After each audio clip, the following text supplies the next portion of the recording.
আরে বান্ধবীর দল, তোরা এসে গিয়েছিস। নে, একে টুপ করে গাড়িতে তুলে নিয়ে যা। ওর মাকে রাতে আনছি আমি। কথাটা বলে দ্রুত অহনার কেবিনে এসে দেখি অহনা চুপচাপ টিফিন বাটিটার দিকে তাকিয়ে আছে। হাত বাড়াতে গিয়েও বারবার ফিরিয়ে আনছে হাতটা। যা দেখে ওর পাশে গিয়ে বসতেই ও চমকে তাকায় আমার দিকে। তারপর হুট করে সজোরে এক ধাক্কা মারে আমায়। আকস্মিক এমন ধাক্কা সামলাতে না পেরে বেড থেকে পড়ে গিয়ে বেশ ব্যথা পাই আমি। তবুও নিজেকে সংযত করে আবারও অহনার বেডের পাশে গিয়ে বসি। তারপর বললাম, অহনা দেখো, আমি জানি তুমি আমার উপর ভীষণ রেগে আছো, তবুও তো ভাবতে পারো আমি তোমার স্বামী। এভাবে আমাকে আঘাত করাটা কি ঠিক হয়েছে বলো? চুপ। কিসের স্বামী তুই? স্বামীর অধিকার নিয়ে কখনো এসেছিলি আমার কাছে? সব সময় দূরত্ব বজায় রেখেছিস। আরে, তোর যদি এতই শরীর দরকার ছিল তাহলে আমাকে বলতি, আমি নিজের ইচ্ছাতেই বিলিয়ে দিতাম তোকে। তবে দেখ, একদিক দিয়ে ভালো হয়েছে, তোর মতো চরিত্রহীনের কাছে নিজের ইজ্জত হারায়নি, আশা করি হারাবও না। আচ্ছা, আমিও তোমার কাছে যেতে চাচ্ছি না, তবে টিফিন বাটির দিকে বারবার হাত দিতে গিয়ে হাত সরিয়ে নিচ্ছিলে কেন? সেই কৈফিয়ত কি তোকে দিতে হবে, চরিত্রহীন লোক? তোকে বেডে বসতে দিয়েছি, এটাই তো তোর কপাল। জানিস, এই বেডে তোর পাশে বসতে শরীর ঘিনঘিন করছে আমার। অহনার কথা শুনে হালকা হাসলাম। তারপর বেড থেকে নেমে পাশে রাখা টুলে গিয়ে বসি এবং বলি, টিফিন বাটিতে কোনো কিছু দেওয়া আছে কি না সেটাই তো ভাবছো? হ্যাঁ, ভাবার মতো কাজ করলে তো ভাববই। কি এমন গ্যারান্টি আছে আমাকে মেরে ফেলে দিবেন না আপনারা? অহনা, বেশি বলছো খুব এবার। রাগ হচ্ছে কিন্তু আমার।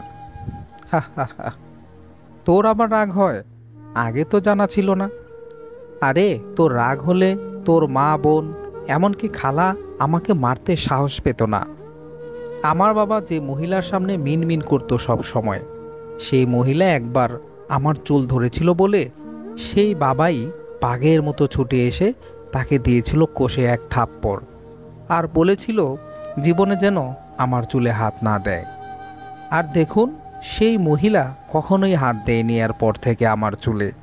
সেখানে আমি আপনার না থাক, ওই পরিচয়টা দিব না। তাই এবার বল, তুই কি জন্য তোর জান পাখিকে রেখে এখানে এসেছিস? আগে তুমি ভেবে নাও, আমাকে তুই নাকি তুমি করে বলবে? সব সময় নাকি আপনি করে বলবে? তোকে, তাও তুমি? সেটা কখনোই আর সম্ভব নয়। জাস্ট ঘৃণা করি তোকে। জানি জানি। আর নিশুর কথা বললে না, ও তো ওর আসল জায়গায় চলে গিয়েছে। বা বা বা বাহ, কাজী অফিস বুঝি? শুভকামনা পুরুষ মানুষ। তা বাসর ঘরে নিজের খালাকেও রাইখেন, তিনি দেখবে তার জামাই কতটা সুপুরুষ। ছি অহনা, ছি। তুমি কি ধরনের কথা বলছো এসব? একটু ভেবে দেখো তো। আরে ধুর, কিসের ভাবাভাবি? যা দেখেছি তাই বলেছি। তা বেডরুমে জান পাখিকে বুঝি খুব আদর করেছিলেন, তাই না? অহনা, এবার একটু চুপ করো না।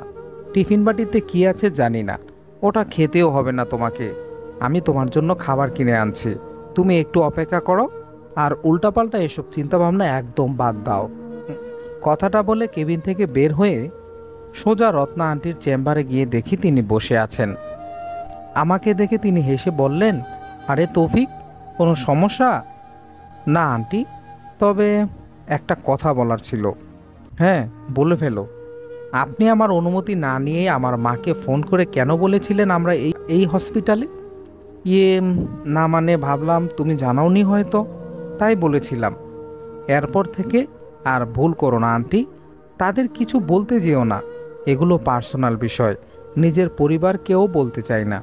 কথাটা বলে হনহন করে চলে আসি হসপিটাল থেকে বের হয়ে। তারপর রেস্টুরেন্ট থেকে গরম গরম ভাত, গরুর মাংসের ভুনা কিনে অহনার কেবিনে আসতেই দেখি ও চেয়ে আছে জানালার দিকে।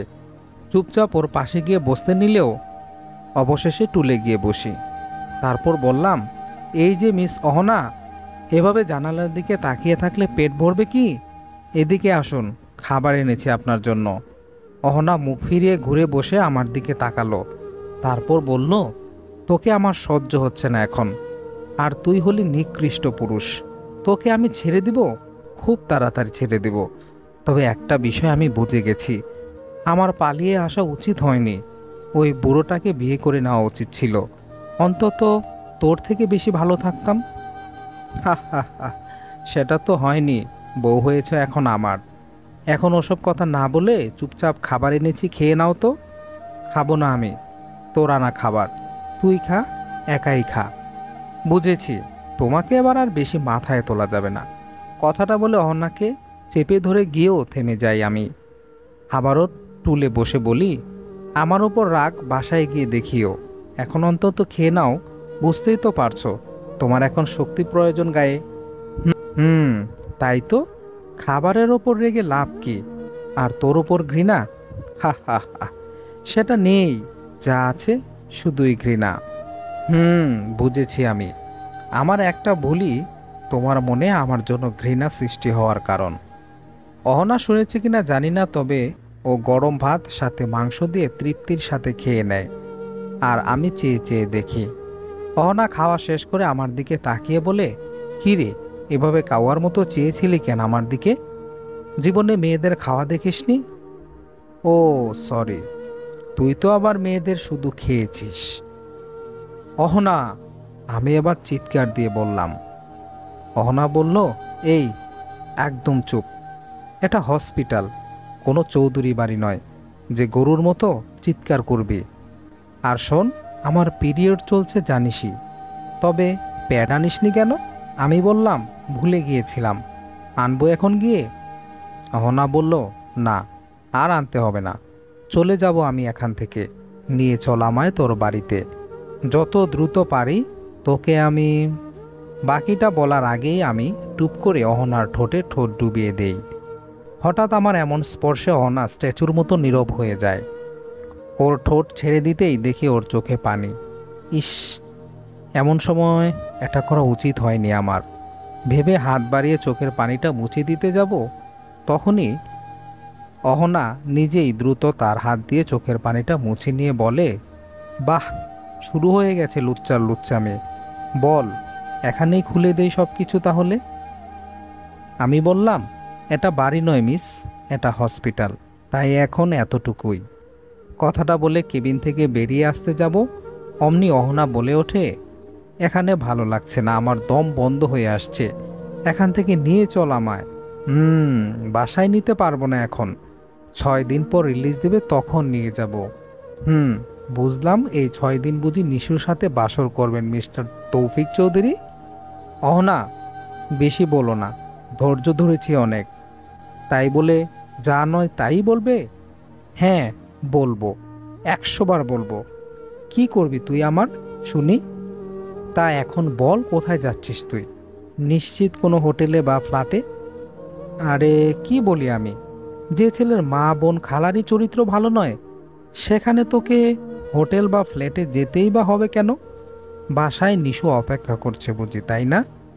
উফ, কি জ্বালায় পড়লাম আমি। এই মেয়ে, তোমার মাথায় ভালো চিন্তা আসে না বুঝি? এক সময় আসতো, তবে কিছু মানুষকে দেখে এখন আর সেটা আসে না। যাই হোক, একা এখানে থাকতে পারবো না আমি। তোকে এখানেই আমার সামনে বসিয়ে রাখবো। ছি ছি, আগে বলবে তো মিস, করবে আমায়। নাও, তোমার পাশে শুয়ে পড়ি তবে। কথাটা বলে বেডের দিকে পা বাড়াতে যাব, অমনি অহনা চেঁচিয়ে বলে ওঠে, এই, এই খবরদার, বেডের কাছে আসবি না, নয়তো। থাক থাক, নয়তো আর বলতে হবে না, আমি বসে আছি তো। দেখতে দেখতে 6টা দিন কেটে যায়। ফোনে খোঁজও নিতে পারিনি নিশু কী অবস্থায় আছে, আর ওর মাকেও তুলে নিতে পারিনি। আজ হসপিটাল থেকে অহনাকে রিলিজ দিয়েছে, ওকে নিয়ে বাসায় আসতে যাব, অমনি অহনা বলে, এই শোন, তোকে বলা হয়নি, আমার কিছু কাপড় চোপড় লাগবে। হ্যাঁ, তা চলো কিনে দেই তোমাকে। অহনাকে ওর পছন্দের কাপড়গুলো কিনে দেই, সাথে নিজেও একটা পছন্দ করে কিনে রাখি। জানি এখন দিলে নিবে না। মার্কেট শেষ করে বাসায় আসতে আসতে সন্ধ্যা হয়ে গেল। দরজার কলিং বেল বাজাতে কাজের বুয়া মর্জিনা চাচি দরজা খুলে দিল। চাচিকে দেখেই অবাক হয়ে বলি, আরে চাচি, তুমি? তোমাকে না কাজ থেকে বাদ দিয়েছিল? তয় গত কয়দিন ধরে আমারে আবার ভাবি লইয়া আসছে এখানে। তা তোমার পাশে কে বাজান? আমি কিছু বলতে যাব তার আগেই অহনা বলে ওঠে, আপনার অবর্তমানে এই বাড়ির কাজের বুয়া। তবে আমার আরও একটা পরিচয় আছে, সেটা আপনার বাজানকে জিজ্ঞাসা করুন। বাজান, কে এই মিষ্টি মাটা? চাচি, ও আমার বউ। কথাটা বলে তাকাই অহনার দিকে। ও নিজেও তাকিয়েছিল আমার মুখের দিকে, অধিক আগ্রহ নিয়ে। আমার মুখ থেকে বউ ডাকটা শুনেই চোখটা নামিয়ে হনহন করে বাসার ভেতরে চলে যায় অহনা। আমি ভেতরে যেতে নিব তখনই চাচি বলে ওঠে, বাজান, বউ মনে হয় তোর ওপর রেগে আছে। একটু শক্ত হবি আর রাগ ভাঙাবে, তারপর দেখবি এই বৌমাটাই তোকে শতগুণ বেশি ভালোবাসবে। হ্যাঁ চাচি, চেষ্টা করছি তো। তা তুমি এসব জানো কি করে? তোমার রাগও বুঝি চাচা ভাঙ্গাতো? তা নয় তো কি, প্রেম করে বিয়ে করছি। ওই যে দেখো দারোয়ান বেডাই কেমনে ছায়া আছে। চাচির কথায় রহমান চাচার দিকে তাকালাম। সত্যিই তো তিনি অসহায় চাহনিতে তাকিয়ে আছেন আমাদের দিকে। যেটা দেখে চাচিকে বলি, দারোয়ান চাচা চেয়ে আছে কেন চাচি? কথাটা বলে চাচির দিকে তাকিয়ে দেখি তিনি মিটিমিটি হাসছেন। যা দেখি বলে উঠি, এই এই কাকি, 1 মিনিট। তার মানে তোমার স্বামী রহমান চাচা? চাচি আবার লজ্জায় মুখটা আঁচল দিয়ে ঢেকে বলে, ওর চাচা আর আমি এইখানে কাজে আসছিলাম যুবক যুবতী বয়সে। তখনই আমাদের মধ্যে পীড়িত হয়, আর পরে আমগো বিয়ে হয়। হা হা হা। চাচি, তুমি খুবই রোমান্টিক। যাই হোক, ভেতরে যাই, না হলে আমার উনি আবার রাগ করবেন। আর হ্যাঁ শোনো, মন দিয়ে কাজ করো। চাচাকেও মন দিয়ে পাহারা দিতে বলো। কাজের সময় প্যাম্পিরিতি কিন্তু আমার একদম পছন্দ না। বাসার ভেতরে ঢুকতেই দেখি আম্মু আর ছোট বোন রীতা ড্রয়িং রুমে বসে আছে। পাশেই বড় খালা লিপি খানম, সবার মুখে চিন্তার ছাপ। আমি তাদের কাছে গিয়ে জিজ্ঞেস করি, কি হয়েছে খালা? এভাবে তুমি মুখ গোমরা করে বসে আছো কেন? তোমার মুখে তো আমি আগে সবসময় রাগ আর হিংসা দেখতাম। লিপি খানম কিছুটা ভাবাক্রান্ত হয়ে বলে, তৌফিক, বেশি বলিস না। তোর বোন নিশুকে খুঁজে পাচ্ছি না আজ 6 দিন হলো। এদিকে তোর খালু বারবার ফোন দিয়ে বলছে তার মেয়ের সাথে কথা বলবে। তো আমি মিথ্যা বলে যাচ্ছি। কখনো বলছি সে ঘুমায়, কখনো বলছি সে খাওয়া দাওয়া করছে, আবার কখনো বলছি সে এখন বাসায় নেই, ইত্যাদি ইত্যাদি বলে যাচ্ছি তোর খালুকে। হা হা হা হা। তাই নাকি খালা? তা তোমাকে নিয়ে এক জায়গায় যাবে নাকি আমার সাথে? কোথায় নিয়ে যাবি আমায়? আমার এখন শপিং করার কোনো ইচ্ছে শক্তি নেই। না জানি মেয়েটা আমার কোথায় গেল। আরে খালা, টেনশন করো না তো। দেখো গিয়ে হয়তো কোনো বড় পার্টি পেয়েছে, বড় আর দামি কিছু গিফট দিয়েছে হয়তো, তার জন্যই পার্টিকে খুশি করতে কোথাও হানিমুনে গিয়েছে ও। আমার এমন কথা শুনে আম্মু খেয়ে ওঠে, তৌফিক, তোকে আমি এই শিক্ষা দিয়েছি? তোর খালার কাছে এক্ষুনি মাপ চাইবি। কত বড় সাহস তোর! তুই আমার বোনকে বাজে কথা বলিস। তুই জানিস তোর খালা আমাদের চেয়েও বড় ঘরের বউ। তো কি হয়েছে আম্মাজান? চালচলন তো সেই বস্তির পতিতাদের মতোই। শুনেছি লিপি খালা এই বয়সেও নাকি হোটেলে গিয়েছিল তার এক নাগরকে নিয়ে। আমার কথা শুনে আম্মু চুপ হয়ে যায় পরক্ষণেই। আম্মু বলে ওঠে, আপা, তৌফিক যা বলছে তা কি সত্যি? আরে খালা কি বলবে, আমিই তো বলছি। আর সেই নাগর আর কেউ না। বাকিটা বলতে গিয়েও চুপ হয়ে গেলাম। খালার পাশে গিয়ে বসে বলি, খালা, রেডি হয়ে আসো, তোমাকে নিয়ে এক জায়গায় যাব এখন। লিপি খানও মাথাটা নিচু করে দ্রুত চলে যান। বললে ভুল হবে, এক প্রকার দৌড়ে পালিয়ে যান। ভাবলাম হয়তো রেডি হতে গেছে। এবার আমি রীতার পাশে গিয়ে বসে বলি, তা বোন, তোর হাত খুব বেশি চলে তাই না? রীতা কিছুটা ভয়ে ভয়ে বলে, কি বলছো ভাইয়া? বুঝতে পারছি না। বুঝবেও না বোন।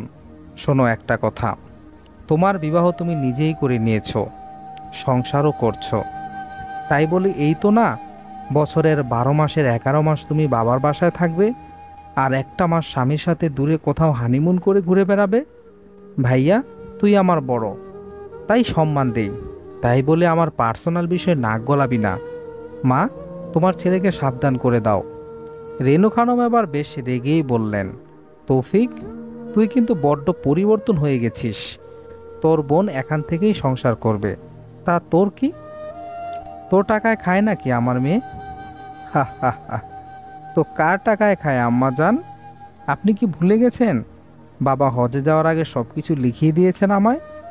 আম্মু আমার কথা শুনে চুপ হয়ে গেল। আবারও রিতাকে বলি আমি, তোকে আজ সময় দিলাম, আগামীকাল বা পারলে আজই চলে যাবি শ্বশুর বাড়িতে, যদি বাঁচাতে চাস নিজের সংসারকে। কথাটা বলে চলে আসি নিজের ঘরে। আহ, কতদিন পর নিজের রুমে এলাম, শান্তি লাগছে। এমন সময় অহনার দিকে চোখ যায় আমার। মেয়েটা চেয়ে আছে আমার দিকে।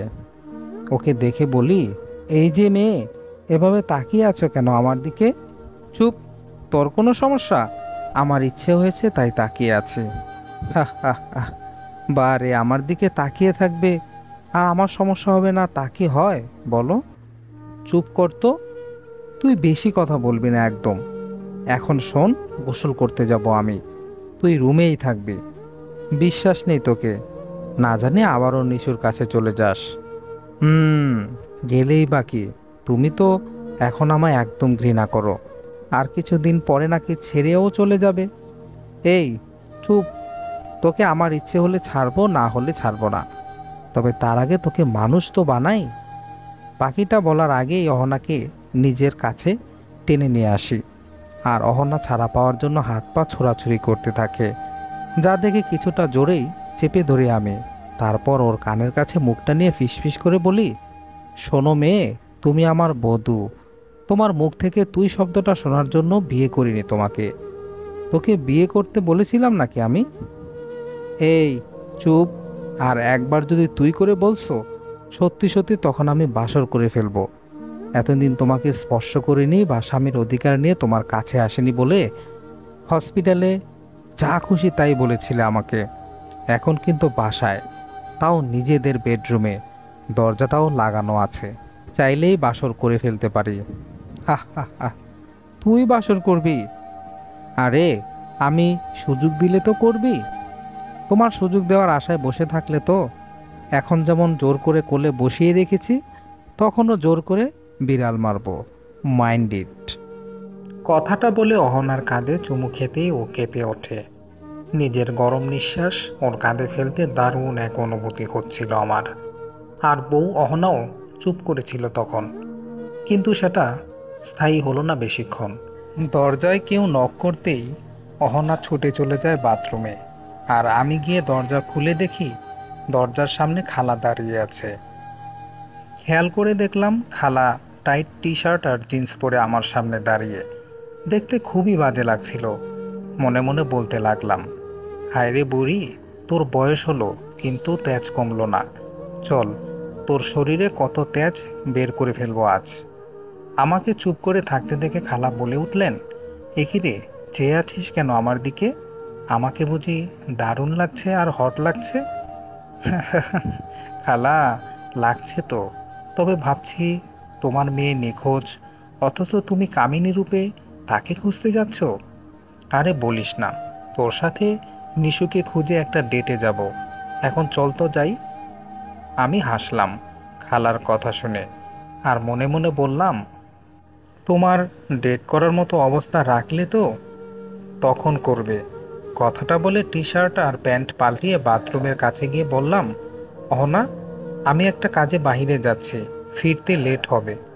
কথাটা বলে চলে আসি রুম থেকে। অপেক্ষা করতাম যদি উত্তর আসার সম্ভাবনা থাকতো, তবে সেই সম্ভাবনা নেই বললেই চলে। ড্রাইভ করছি, আমার পাশে খালা বসা। তার দিকে আর চোখে তাকিয়ে দেখি তিনি আপন মনে কারোর সাথে চ্যাট করছেন।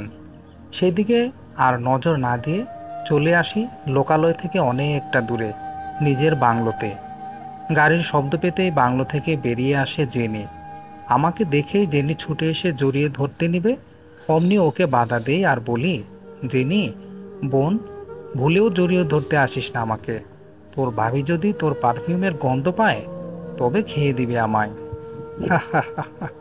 দারুণ বলেছিস। তা একাই নাকি, নাকি খালামণিকেও এনেছিস? আছে আছে।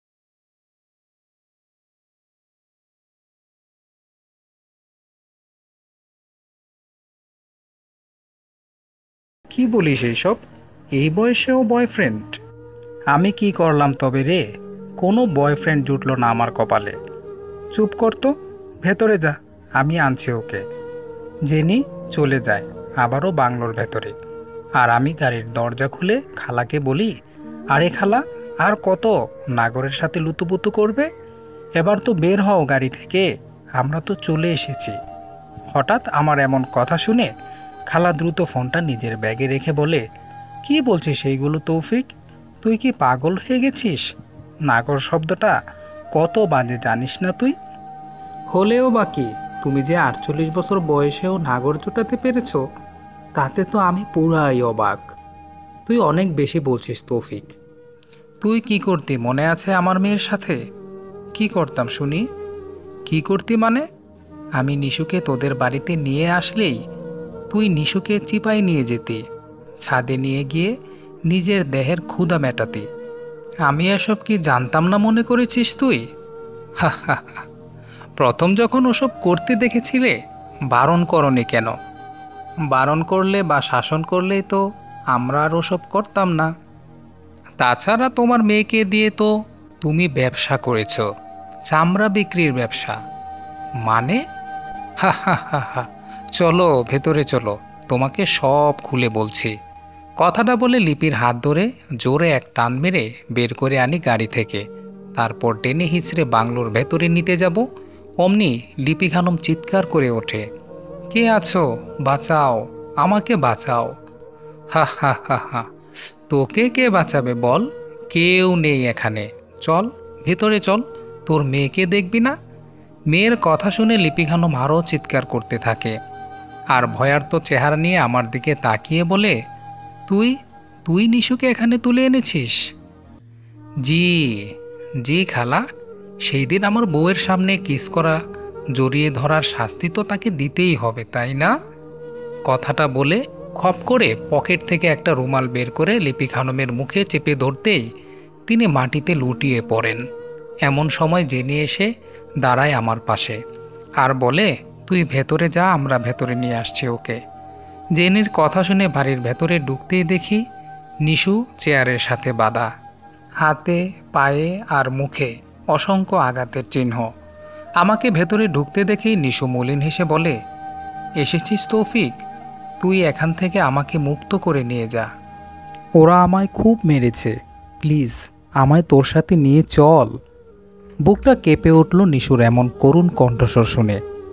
এক সময়ের ভালোবাসার মানুষ ছিল, তার কিনা এখন এমন অবস্থা।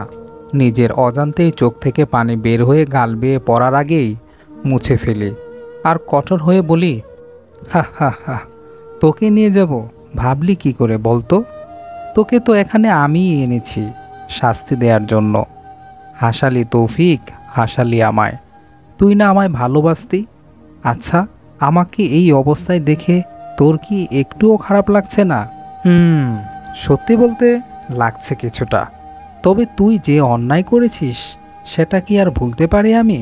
বল, কি অন্যায় করেছি আমি? কি করিসনি তুই সেটা বল। তুই জানতি আমি বিয়ে করেছি, তবে কেন তুই কিস করলি আমায়? কিস করেছিস ভালো কথা, কিন্তু নেশা লাগিয়ে দিয়েছিলি কেন আমায়? ও আচ্ছা, বুঝে গেছি। তবে আসলে কি, আমি একটা মেয়ে মানুষ, কি করব বল? আমার প্রাক্তন প্রেমিক বিয়ে করে সুখে থাকবে ভাবলেই শরীরে আগুন ধরে যেত, হিংসে হতো আমার। তার মাঝেই রীতা ফোন করে বলল, তোর জীবন থেকে অহনাকে সরাতে হবে।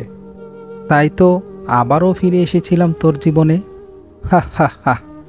এটাই ছিল তোর সবচেয়ে বড় ভুল, এটাই তোর শেষ ফেরা। তোকে তো এখন মেরে ফেললেও শরীরের আগুন নিভবে না আমার। ইস, ভাবতেই পারছি না তোর নেশায় আমি সম্পূর্ণভাবে আসক্ত হইনি, তাও এটা প্রথমবার। হয়তো এটাই ছিল মনের জোর।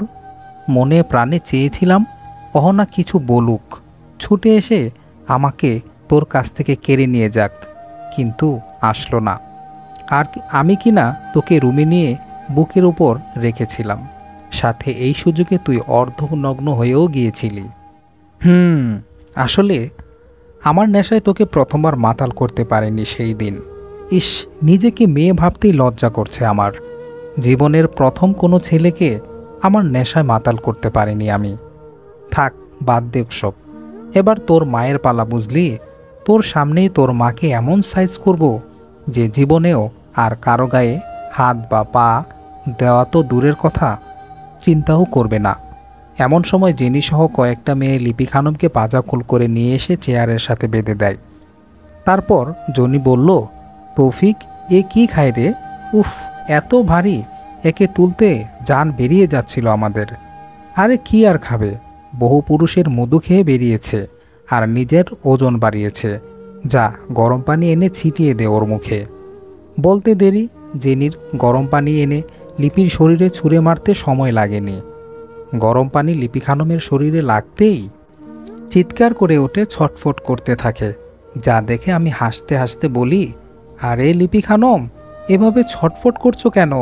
শরীরে ফোসকা পড়ল বুঝি? তৌফিক, তোর এত বড় সাহস, আমাকে বেঁধে রেখেছিস তুই, আর আমার ছটফট করা দেখে তুই হাসছিস? হ্যাঁ তো, সেই দিন আমার বউ অহনাও তোমার লাথি খেয়ে মেঝেতে পড়ে ছটফট করেছিল, আর তখন তোমরাও তো হেসেছিলে। সেই দিন ছিল তোমাদের, তবে আজকের দিনটা আমার। তুমি কষ্টে ছটফট করবে আর আমি মনের সুখে হাসব। তৌফিক, তুই জানিস না আমার স্বামী একজন নামকরা ব্যবসায়ী, তোকে সে এমন অবস্থা করবে? আরে থাম থাম লিপি খানম, এবার একটু চুপ কর। তোর স্বামীকে তোর পাশে পেলে তো তোর সব কাহিনী আমি তোর স্বামীকে দেখিয়ে দিব। কথাটা বলে লিপির হাতের ফোনটা কেড়ে নিয়ে জোর করে ফোনের লকটা খুলে নিলাম। ফোনের মধ্যে ফিঙ্গার লক করা ছিল। যখন গাড়িতে ফোন ইউজ করতেছিল তখন আমি দেখেছিলাম কোন আঙ্গুল দিয়ে ফিঙ্গার লক করা, তাই বেশি সময় লাগেনি। ফোনটা খুলেই নিশুর বাবা নাফিসকে ফোন থেকে কল দিলাম আমি। 2 বার রিং হতেই কেটে যায় ফোন। তার কয়েক সেকেন্ড পরেই কল ব্যাক করলো নাফিস খান। আমি ফোনটা রিসিভ করে বললাম, হ্যালো খালু, কে বলছেন? আমি তৌফিক। ও তৌফিক, বলো কি খবর, কিছু পেলে? হ্যাঁ হ্যাঁ হ্যাঁ, সব খবর, সব প্রমাণ পেয়ে গেছি খালু। আসলে জানো তো, বউ রেখে বিদেশে গেলে টাকা পাবে, কিন্তু বউ পাবে না। তোমার বেলাতেও তাই হয়েছে। মানে? মানে তুমি যা ভেবেছিলে তাই। তোমার স্ত্রীর 1000 খানেক নাগর, যাদের সাথে তোমার স্ত্রী 1000 বারেরও বেশি ডেট করেছে। হায় হায়, কি বলছো এসব তৌফিক? তা আমার মেয়েটারও কি একই অবস্থা হয়েছে ওর মায়ের মতো? মেয়েটা আরও জঘন্য হয়েছে খালু। সামান্য দামি গিফট দিলেই যে কারো সাথেই কাপড় খুলে দেয় তোমার মেয়ে। ও মাই গড, থাক, ওসব আর আমি শুনতে চাই না। আসলে দোষ আমারই। তাদের ভালো রাখতে বিদেশে পচে মরেছি, আর তার বিনিময়ে সারা দেশে তারা নষ্টামি করে বেরিয়েছে। তুমি দেশ থেকেই তো বিজনেস সামলাতে পারতে খালু। পারতাম, এটাই আমার ভুল ছিল। যাই হোক, ওদের কিছু বলো না, আমি ওসব জেনে গেছি অলরেডি। জানাতাম না খালু, তবে তোমার স্ত্রী আর মেয়ে আমার সংসারে আগুন লাগিয়েছে। জানে মেরে দেব দুটোকেই। কথাটা বলে ফোনটা কেটে হাত থেকে একটা স্টিলের পাইপ নিয়ে এগিয়ে যাই লিপি খানমের দিকে। তারপর বললাম, লিপি খানম, শুনলি তো ফোনের আলাপ? আসলে তোর স্বামী, মানে তোর হাজব্যান্ড, তোকে অনেক সন্দেহ করত। বারবার তুই লাখ লাখ টাকা তার কাছে চাইতি। এজন্য সে জানতে চাইতো যে আসলে এত টাকা দিয়ে তুই কি করিস। আর তার জন্য আমাকে গুপ্তচর হতে বলেছিল তোর স্বামী। আমিও হয়ে গিয়েছিলাম, আর তোর সব ডেটিং করা সব পুরুষের নাম্বার এবং খোঁজ খবর নিয়ে নিলাম। তবে দেখ, তোর মন মানসিকতা কত নিচু। তুই আমার বোনের স্বামী রাহির সাথেও কিনা ডেটিং করছিলি। হায় রে খোদা, সব জেনে গিয়েছিস তাহলে? তবে শোন, করব, তাতে তোর কি? ছেড়ে দে আমায় এখন। করতেই পারিস, কিন্তু আমি কিছু বলতাম না। কিন্তু যে পা দিয়ে আমার কলিজাকে লাথি মেরেছিস, সেই পা কিন্তু আমি আজ আস্ত রাখবো না। মানে? মানে কি বলছিস তুই তৌফিক? দেখ কি বলি। আচ্ছা ওয়েট, আমার সাথে তোর মেয়েকে লেলিয়ে দিয়ে যে সম্পদগুলো হাতিয়ে নিয়েছিলি, তা কি করেছিস বলতো? বলবো না তোকে। কি করবি তুই? লিপির মুখ থেকে কথাটা শোনা মাত্র শরীরের সমস্ত শক্তি দিয়ে ওর ডান পায়ের পাতায় আঘাত করতেই লিপি চিৎকার দিয়ে ওঠে, আ! কিন্তু কে শোনে কার চিৎকার? একের পর এক আঘাত করেই চলেছি আমি লিপিকে, দুই পায়ের আর পাতার মাঝে। চিৎকার করে বলতে থাকি, তোর পা খুব চলে না রে, আমার কলিজাকে এই পা দিয়ে লাথি মেরেছিলি তুই, তোর পাটাই আমি আজ রাখবো না। বলতে বলতে পা ছেড়ে দুই হাতে মারতে শুরু করি আমি, আর বলতে থাকি, তোর হাতের নখগুলো আর রাখবো না। আহা, কি সুন্দর চ্যাটিং করেছিলি এতক্ষণ, এরপর দেখব কেমনে চ্যাটিং করতে পারিস তোর নাগরদের সাথে। আমাকে এভাবে লিপিকে মারতে দেখে ছুটে আসে জেনি, তারপর বলল, আরে তৌফিক ভাই থাম, থাম ভাই, এভাবে মারলে তো মরে যাবে। মরে গেলে যাক, কত বড় সাহস আমার স্ত্রীকে লাথি মারে, ওর পাগুলো আমি ছিন্ন ভিন্ন করে দেব ওর দেহ থেকে। কথাগুলো বলতে বলতে আবারও মারতে থাকি লিপির পায়ে। এক একটা আঘাতে লিপি ভয়ঙ্কর চিৎকার করছিল। নিজের মায়ের এই অবস্থা দেখে নিশু চিৎকার করে ওঠে, বাবা আমাদের বাঁচাও, বাবা আমাদের বাঁচাও। নিশুর চিৎকার শোনা মাত্র ওর ঠোঁট বরাবর পাইপ দিয়ে জোরে আঘাত করতে গিয়েও থেমে যাই। লিপির দিকে তাকিয়ে শয়তানি একটা হাসি দিয়ে বলি, বল লিপি, তোকে কি করব?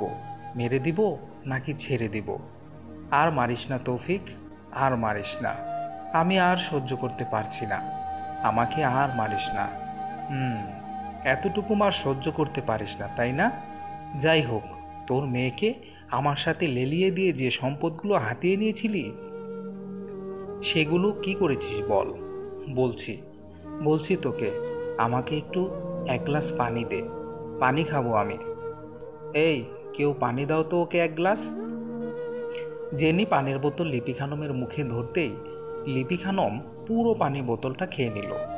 তারপর জোরে জোরে কিছুক্ষণ নিঃশ্বাস নিয়ে বলল, তো তো তোর থেকে ছলে বলে কৌশলে হাতিয়ে নেওয়া সম্পত্তিগুলো আমার কিছু বন্ধুদের দিয়েছিলাম, বাকিটা আমার নামেই আছে।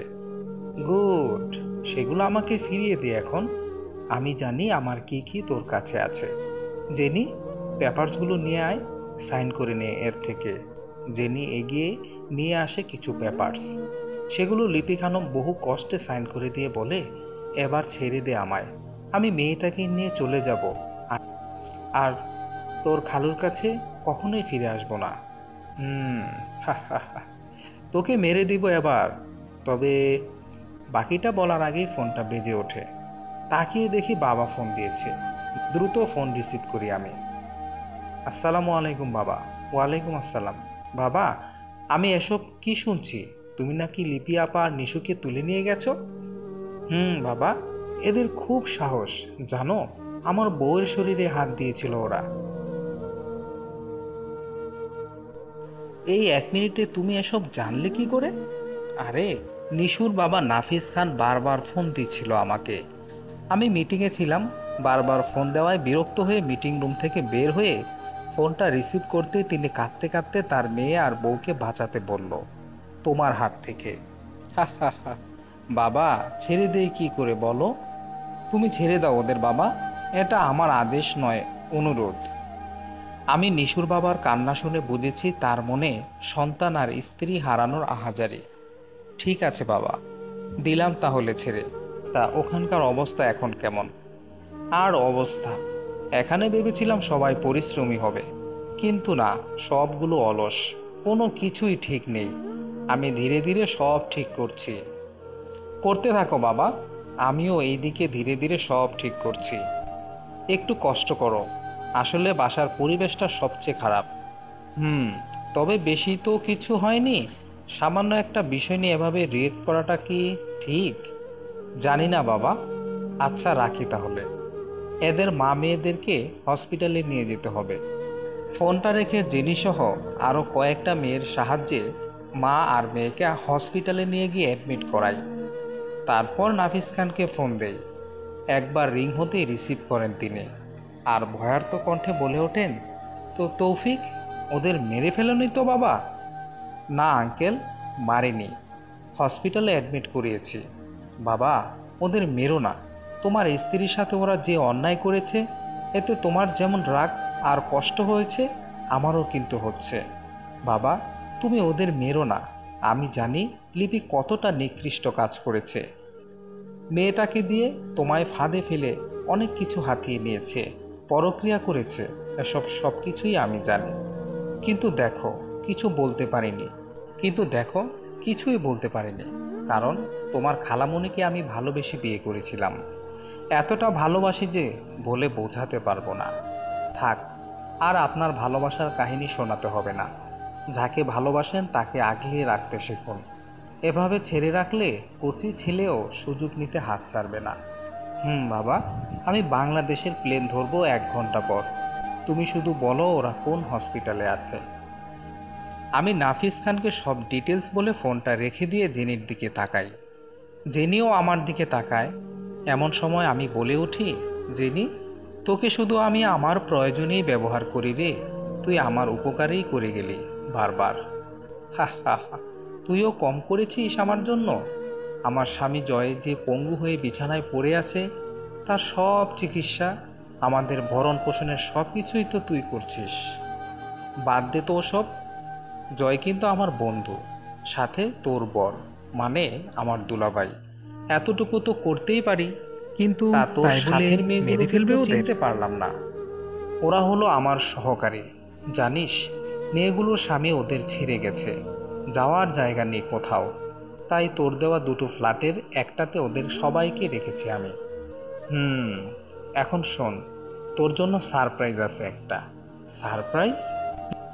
লিপি খানমের থেকে যে সম্পত্তিগুলো নিলাম, তার মধ্যে বড় একটা বাংলো আছে আমার।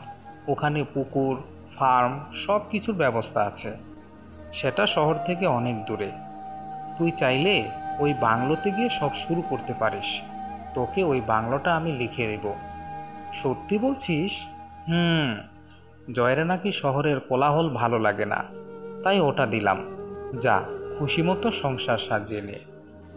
জেনি খুশিতে জড়িয়ে ধরতে আসলে ওকে আবারও থামিয়ে দেই আর বলি, ধুর, তোর লজ্জা নেই, খালি জড়িয়ে ধরতে আসিস।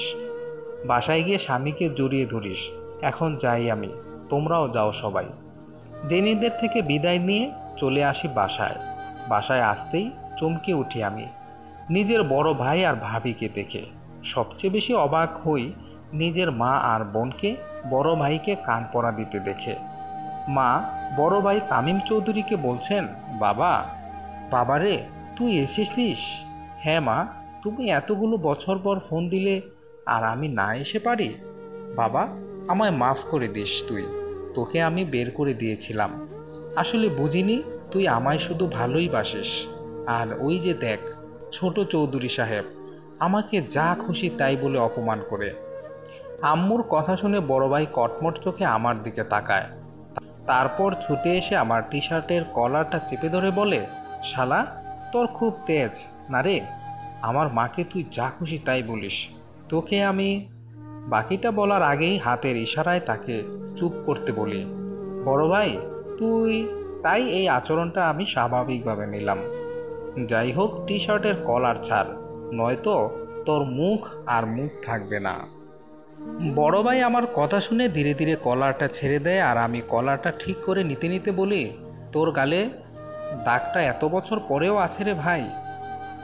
হা হা হা। গালটার দিকে তাকিয়ে হলেও তো মনে করতে পারিস ছোট ভাইয়ের সাথে বেয়াদবির ফল কি হয়েছিল। কথাটা বলে ভাবি রিমির দিকে তাকাই আমি। তিনি বসেছিলেন সোফায়। তাকে বলি, ভাবি কেমন আছেন?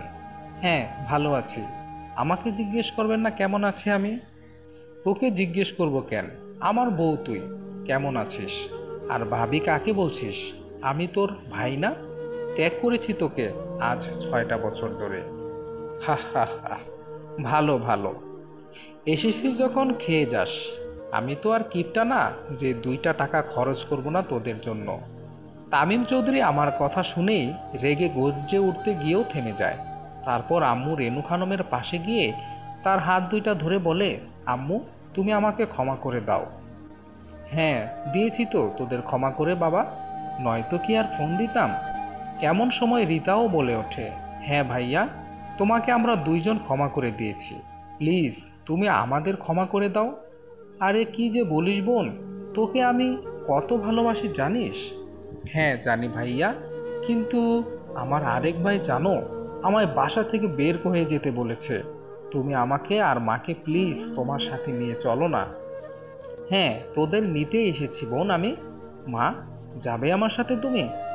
হ্যাঁ বাবা, যাব। চল, এক্ষুনি এই ছেলের কাছ থেকে আমায় নিয়ে চল। আমি এখানে আর এক দণ্ডও থাকবো না। ছেলেটা একদম বউ পাগল হয়ে গেছে। আমি সব শুনে আম্মুকে বললাম, হ্যাঁ আম্মু, আমি বউ পাগল। তামিম চৌধুরী নিয়ে যান তাকে। তবে হ্যাঁ, 1 বছরের আগে এখানে আনবেন না কিন্তু।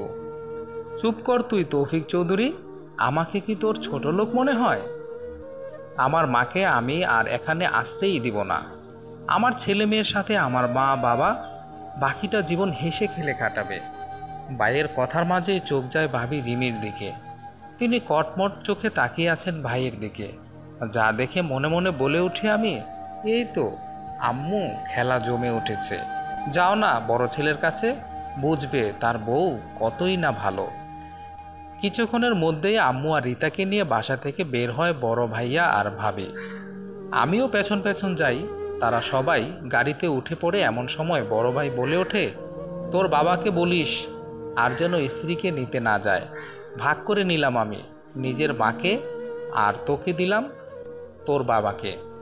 কথাটা বলেই চলে যায় তারা। আমিও মুচকি হেসে নিজের রুমে ঢুকে দেখি অহনা চুপচাপ বসে আছে আকাশের দিকে তাকিয়ে। যেটা দেখে কিছুটা ধমকের সুরে বলি, এই অহনা, এভাবে দেবদাস হলে চলবে? স্বামীর এক চুমু দেখেই এমন? তুই কিন্তু। বাকিটা বলার আগেই ঠাস করে দুটো থাপ্পড় মেরে বসি ওর গালে। থাপ্পড় খেয়ে অহনা চুপ হয়ে যায়। আর আমি বলি, অনেক হলো তো তোর তুই তুই বলা। এখন যা, চুপচাপ কিচেনে গিয়ে রান্না কর, গোসল করে আসছি আমি।